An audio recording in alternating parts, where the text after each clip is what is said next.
बिस्मिल्लाहिर्रहमानिर्रहीम नहमदुहु व नुसल्ली अला मुहम्मद रसूलुल्लाहि करीम। ये problem differential equation of first order and first degree chapter से है।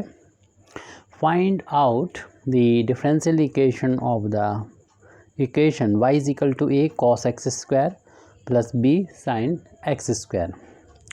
यहाँ पर a और b आर्बिट्रेरी कांस्टेंट है, यानी दो हैं कांस्टेंट यहाँ पर आर्बिट्रेरी, तो इसलिए हम इस डिफरेंशियल इक्वेशन को फॉर्म करने के लिए दो बार ही इसका डिफरेंशिएशन कर सकते हैं। दो बार यहाँ पर यानी हमें इसका डिफरेंशिएशन करना है, और जब दो बार डिफरेंशिएशन हो जाएगा तो उसमें जो आर्बिट्रेरी कांस्टेंट है वो नहीं रहना चाहिए।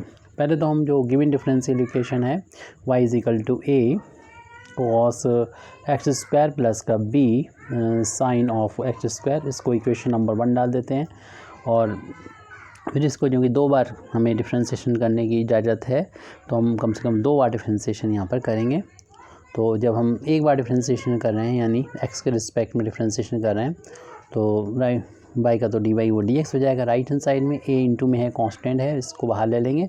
और cos का डिफरेंशिएशन हम लोग जानते हैं कि माइनस का साइन एक्स स्क्वायर होता है, फिर एक्स स्क्वायर का डिफरेंशिएशन करेंगे तो 2x हो जाएगा। प्लस b इंटू में है कांस्टेंट है, बाहर ले लेंगे, और साइन का डिफरेंशिएशन हो जाएगा cos एक्स स्क्वायर, और फिर एक्स स्क्वायर का डिफरेंशिएशन करेंगे x के रिस्पेक्ट में तो 2x हो जाएगा। यहाँ पर हमने चैन रूल का यूज़ किया है। और फिर इसके बाद देख रहे हैं 2x इन दोनों टर्म्स में कॉमन है, तो यहाँ पर 2x को कॉमन लेने के बाद हमारे पास जो बचेगा वो minus a sine x square plus का b cos एक्स स्क्वायर है। ये वैल्यू जो आई है वो d y over d x की है। हम इसे इक्वेशन नंबर 2 लिख लेते हैं, आगे चल के इसका यूज़ हो सकता है। और हमें दो बार इसका डिफरेंशिएशन करना है, तो पहले तो हम एक बार इसको डिफरेंशिएट कर चुके हैं, दोबारा से डिफरेंशिएट करेंगे तो इसको लिख भी सकते हैं डिफरेंशिएटिंग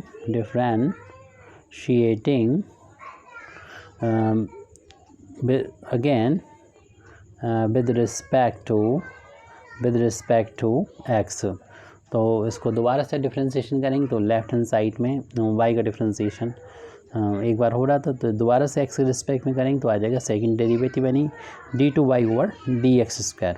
और फिर अगेन जब यहाँ पर डिफरेंशिएशन करने जाएंगे तो 2x को फर्स्ट फंक्शन और इसको सेकंड फंक्शन अगर मान लेते हैं, तो इसको डिफरेंशिएशन करेंगे तो फर्स्ट फंक्शन को हम वैसे ही लिख देंगे और सेकंड फंक्शन का डिफरेंशिएशन करेंगे। जब इसका डिफरेंशिएशन हम लोग करने जा रहे हैं, माइनस a इंटू में है कांस्टेंट है, इसको तो हम बाहर लिख लेंगे।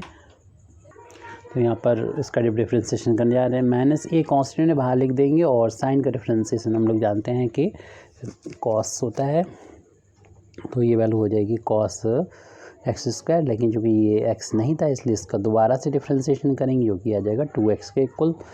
फिर इस टर्म का डिफरेंशिएशन करना, b इंटू में है कांस्टेंट बाहर ले लिया, और cos का डिफरेंशिएशन होता है माइनस का साइन, जो भी लिखा है एंगल वो लिख देंगे, लेकिन फिर एक्स स्क्वायर का डिफरेंशिएशन करना होगा जो कि 2x के इक्वल है।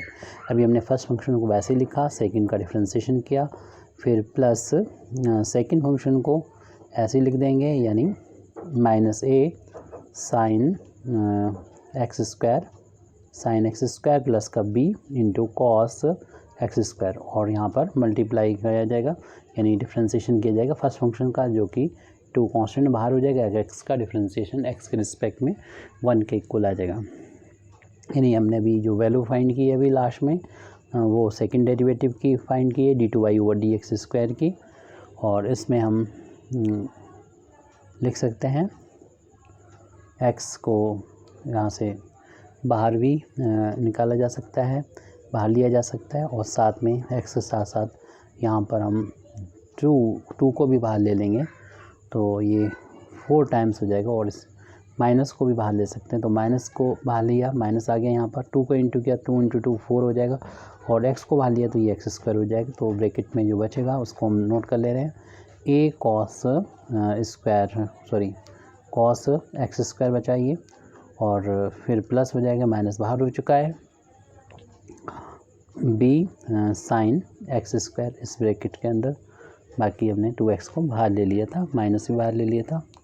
अब यहाँ पर ये 2 है, इसको पहले लिख दें, प्लस का 2, और बाकी टर्म्स को एज इट नोट कर लेंगे, यानी इस 2 को हमने शुरू में लिखा है, इस टर्म को ऐसे लिखेंगे तो माइनस का a साइन एक्स स्क्वायर, इसको इसलिए ऐसे लिख रहे हैं क्योंकि ये वैल्यू जो है हमें यहाँ पर इक्वेशन नंबर 2 में नज़र आती है, और plus b into cos x square.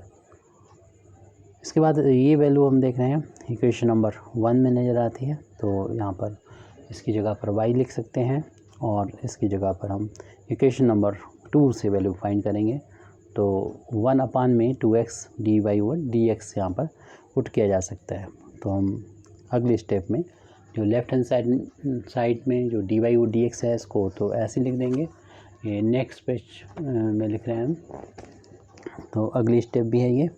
तो ये वैल्यू है d2y over dx square is equal to minus 4x square, और इक्वेशन नंबर 1 से ये वैल्यू y के इक्वल है, प्लस का 2 है, फिर इसके बाद में ये जो वैल्यू लिखी हुई है जैसे इक्वेशन नंबर 2 से फाइंड करेंगे तो 1 अपान 2x हो जाएगा, यहाँ पे देख रहे हैं तो 1 अपान में यहाँ 1 का इंटू मान लें तो 1 अपान 2x हो जाएगा, और dy ओवर dx ये यहाँ पर वैल्यू रख देंगे ये, तो ये वैल्यू हो जाएगी 1 अपान में 2x dy ओवर dx हो जाएगा। 2 से 2 देख रहे हैं ऊपर नीचे कैंसिल हो जाएगा। इस तरीके से हम देख रहे हैं कि second derivative d2y over dx की वैल्यू आ गई माइनस का 4x स्क्वायर y और प्लस 1 अपान x dy ओवर dx। हम चाहें अपान से x को हटाने के लिए पूरी इक्वेशन को मल्टीप्लाई कर दें x से, पूरी इक्वेशन को हम अब x से मल्टीप्लाई कर देंगे तो वैल्यू आ जाएगी x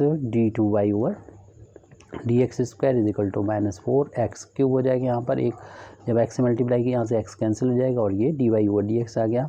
अब इसको दोनों टर्म को अगर हम लेफ़्ट हैंड साइड ले जाएंगे तो डिफरेंशियल इक्वेशन तो आ चुका है, आप कहीं पर भी इसको छोड़ सकते हैं, जहाँ पर हमने यहाँ पर a और b को ख़त्म किया था वहाँ से डिफरेंशियल इक्वेशन आ चुका है। अब जितने भी मर्जी हो आप इसको सॉल्व करें, इस टर्म को लेफ्ट हैंड जाएंगे माइनस हो जाएगा dy ओवर dx और राइट हैंड साइड में ये वैल्यू 0 के इक्वल है। इस तरीके से कह सकते हैं कि यही हमारा जो रिक्वायर्ड इक्वेशन है वो आ चुका है। तो लिख देंगे दिस इज़ द रिक्वायर्ड, यानी जिसकी हमें ज़रूरत थी वो इक्वेशन जो आ चुका है। Thank you very much Indeed for listening me व आखिर दावाना अल्हम्दुलिल्लाहि रब्बिल आलमीन।